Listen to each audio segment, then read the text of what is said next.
Hi friends, எல்லாருக்கும் வணக்கம். இன்னைக்கு நம்ம பொள்ளாச்சி சுற்று வட்டாரத்தில் ஒரு ட்ராவலிங் வீடியோ தான் நம்ம பார்க்க போகிறோம். நம்ம இன்னைக்கு போகிற இடம் பார்த்தீங்கன்னா பெத்தநாய்க்கனூர் அப்படின்னு சொல்லுவாங்க. அந்த ஏரியாவுக்கு தான் போகிறோம். அந்த போகிற வழியில் நிறைய காட்சிகள் இருக்குது, அதை பார்க்கலாம். இப்போ நம்ம போயிட்டுருக்கிறது அம்பராம்பாளையத்திலிருந்து சிங்கநல்லூர் போகிறோம்.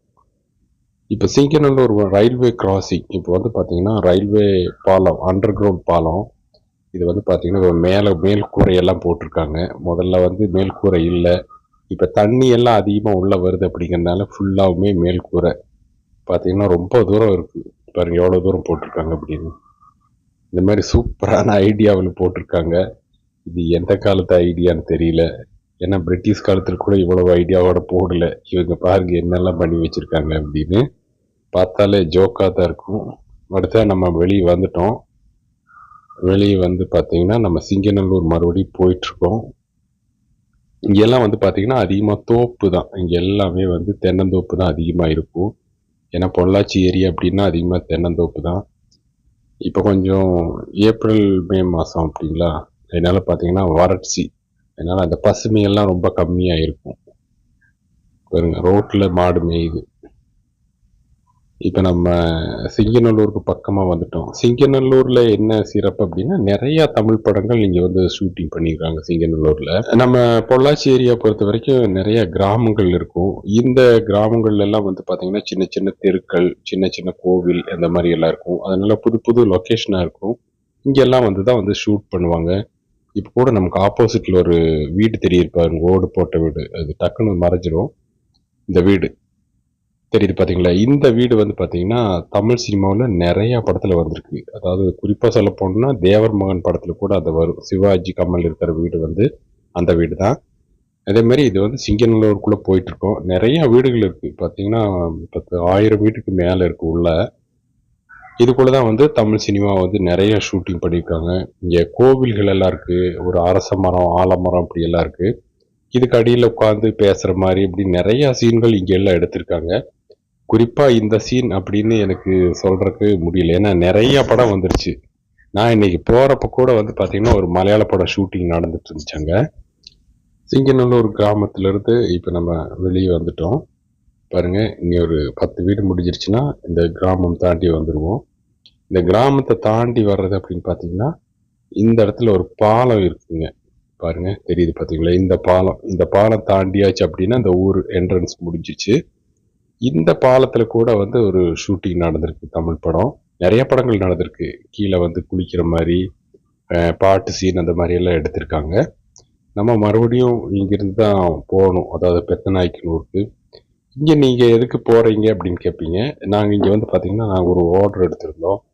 அந்த ஆர்டர் டெலிவரி பண்ணுறதுக்காக அந்த இடத்துல நாங்கள் போயிட்டுருக்கோம். இந்த ஏரியாவிலலாம் பார்த்தீங்கன்னா வீடுகள் ரொம்ப பக்கம் பக்கம் இருக்காது. ஏன்னா இங்கே பார்த்தீங்கன்னா ஒரு 20 ஏக்கரு 30 ஏக்கர் அப்படின்னு ஒவ்வொருத்தர் வச்சுருப்பாங்க. அதுக்குள்ள ஒவ்வொரு வீடுகள் தான் இருக்கும். அதுவுமே பார்த்தீங்கன்னா இந்த ஓடு போட்ட வீடு, பழைய காலத்து வீடு இருக்கு பாருங்க, அந்த மாதிரி வீடுகள் தான் அதிகமாக இருக்கும். ஏன்னா ஒவ்வொரு தோட்டத்துக்கும் ஒவ்வொரு வீடு. அதனால கொஞ்சம் லாங்காக இருக்கும். ஒரு 1/2 கிலோமீட்டர் தாண்டி தான் ஒவ்வொரு வீடு அந்த மாதிரி இருக்கும்.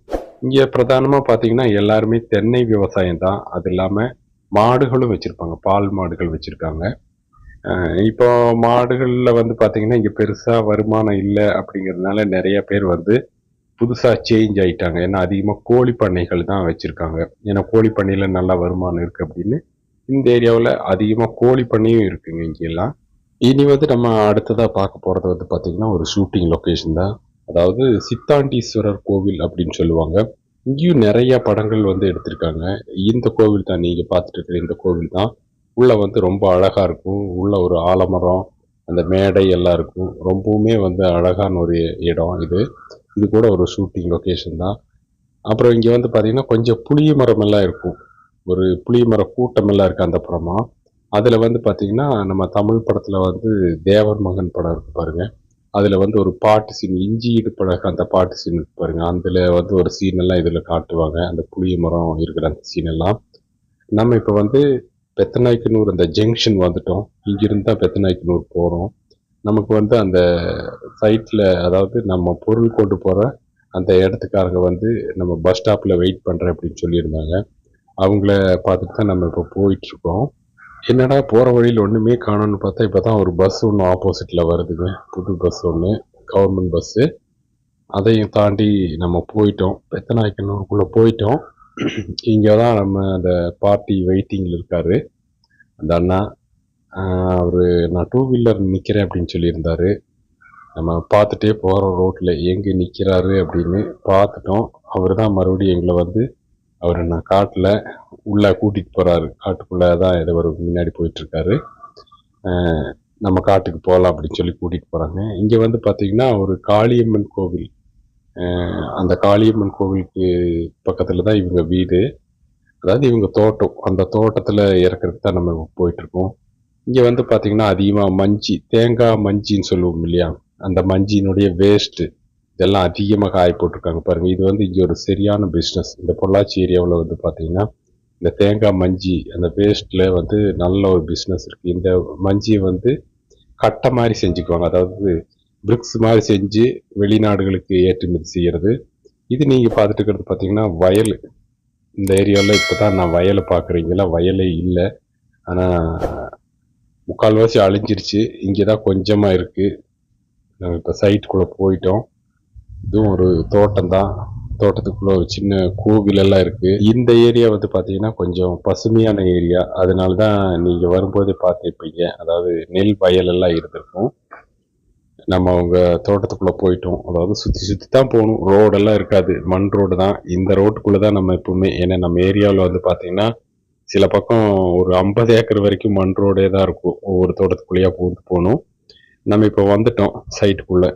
ஏன்னா வெயிலில் ரொம்பவும் சுற்றி சுற்றி சுற்றி நான் கொஞ்சம் கலர் கம்மியாயிட்ட மாதிரி எனக்கு தோணுது. இப்போ வந்து மேக்கப் எல்லாம் எதுவும் இல்லை. ஏன்னா ரொம்பவுமே டயர்டாக தான் இருக்குது. நிறைய பக்கம் சுற்றி பாருங்கள், தோப்பை சுற்றி காட்டுறேன். ரொம்ப அழகாக இருக்குது. இங்கே ஒரு மரம் பார்த்தீங்களா, இதுதான் வந்து சந்தன மரம் அப்படின்னு சொல்லுவாங்க. இந்த சந்தன மரம் வந்து ஓரளவுக்கு பெருசாக இருக்குது. கீழே வந்து சாமியெல்லாம் வச்சுருக்காங்க. இது பாருங்க, தான் பழம். இதுக்கு பேர் அகில் அப்படின்னு கூட சொல்லுவாங்க. இதைத்தான் வந்து சந்தன மரம்னு சொல்லுவாங்க. இதில் வந்து அந்த தொலியெல்லாம் செதுக்கி உள்ளே இருக்கிறது தான் சந்தனம். இனி கொஞ்சம் பெருசாயிருச்சுன்னா நல்ல வாசனை வரும். இங்கே வந்து உங்கள் ஃபார்மு, இந்த ஃபார்மில் ஆடுகள்லாம் வச்சு வளர்த்திட்டு இருக்காங்க. வீடு பாருங்கள், ஓலை போட்ட வீடு, ரொம்ப அருமையாக இருக்கும். வெயில் காலத்தில் வந்து பார்த்திங்கன்னா ரொம்பவுமே நல்லாயிருக்கும் இந்த வீட்டில் எல்லாம் இருக்கிறதுக்கு. அது ஒரு தனி சுகம் அதுக்குள்ளே இருக்கிறது. பார்த்துட்டிங்கன்னா அப்புறம் உங்களுக்கு அந்த படம்லாம் சுற்றி காட்டுறேன் பாருங்கள். அப்படியே நம்ம வேடிக்கை பார்த்துட்டே கிளம்பிடலாம். பார்த்தீங்கன்னா தென்னை மரம் எல்லாம் குட்டி குட்டி மரமாக இருக்கும். ஆனால் அதுலேயுமே காய்கள் எல்லாம் நிறையா இருக்கும். சின்ன மரத்துலேயுமே பாருங்கள், இதெல்லாம் ஹைப்ரிட் தென்னை அப்படின்னு சொல்லுவாங்க. இதில் வந்து கீழே இருந்தே பறிச்சுக்கிற மாதிரி தான் இங்கே தென்னை மரங்கள் எல்லாம் இருக்கும். இதெல்லாம் உடனடியாக காய்ச்சிரும். நல்ல ரேட் இருக்கும். இதனுடைய இளநீக்கெல்லாம் வந்து பார்த்தீங்கன்னா இந்த தோட்டத்திலேயே வந்து 30 ரூபா வரைக்கும் எடுப்பாங்க. அந்த மாதிரி இருக்கிற இளநீ தான் இந்த இளநீ எல்லாம். அப்புறம் இந்த மலம்புல்னு சொல்லுவாங்க, மாட்டுக்கு கொடுக்குறது, அதெல்லாம் வச்சுருக்காங்க. நம்ம கிளம்பிட்டோம். ரொம்ப ஒரு அழகான ஏரியாவிலேருந்து கிளம்பிட்டோம். பாருங்க, ரொம்ப சூப்பராக இருக்குது. மாங்காய் மரம் பாருங்கள் எவ்வளோ அழகாக இருக்குது அப்படின்னு. ஓகே, நான் அது முடித்து நான் ஈவினிங் வந்து டீ சாப்பிட்றதுக்காக ஒரு கடையில் வந்திருக்கேன். அதாவது ஒரு பேக்கரிக்கு வந்திருக்கேன். இந்த பேக்கரியில் வந்து டீ சாப்பிட்லாம் அப்படின்னு சொல்லி தான் உட்காந்துருக்கோம். ஸ்நாக்ஸ் என்ன இருக்குது அப்படின்னு கேட்டேன். அவங்க வந்து பார்த்தீங்கன்னா பப்ஸ் இருக்குது அப்படின்னு, வெஜ் பப்ஸ் வாங்கலாம் அப்படின்னு சொல்லி வெஜ் பப்ஸு வாங்கியிருக்கோம். நான் வந்து பார்த்தீங்கன்னா ஒரு லெமன் டீ வேணும் அப்படின்னு சொல்லியிருந்தேன். சரி, லெமன் டீ எப்படி இருக்கும் அப்படின்னு பார்க்கலான்னு சொல்லி ரெடியாக இருந்தேன், எப்படி வருது அப்படின்னு. ஏன்னா பார்த்தீங்கன்னா லெமன் டீ வந்து ரொம்பவுமே அருமையாக இருந்துச்சு. நான் இது வரைக்கும் சாப்பிடாத ஒரு லெமன் டீயாக இருந்துச்சு. வெளியெல்லாம் பார்த்தீங்கன்னா டிகாஷனில் லெமன் புழிஞ்சு சர்க்கரை போட்டிருந்தாங்க. அப்புறமா வந்து பார்த்தீங்கன்னா துளசி, அப்புறம் புதினா போட்டிருந்தாங்க, சோம்பு, இஞ்சி இதெல்லாம் போட்டு சூப்பராக இருந்துச்சு. நல்லா டேஸ்ட்டாகவும் இருந்துச்சு இங்கே லெமன் டீ. அந்த டீயும் வந்து ரொம்ப ஸ்பெஷலான டீ தான் இங்கே. நல்லா இருந்துச்சு. இதை முடிச்சுட்டு நாங்கள் கம்பெனிக்கு கிளம்பிடுவோம். ஓகே ஃப்ரெண்ட்ஸ், அப்போ நீங்கள் ஒரு சின்ன ஒரு டூர் பார்த்துருப்பீங்க. அதாவது நம்ம பொள்ளாச்சி ஏரியாவில் நம்ம எப்படி சுற்றணும் அப்படிங்கிறது. பொள்ளாச்சி ஏரியாவில் ஒரு இடத்துல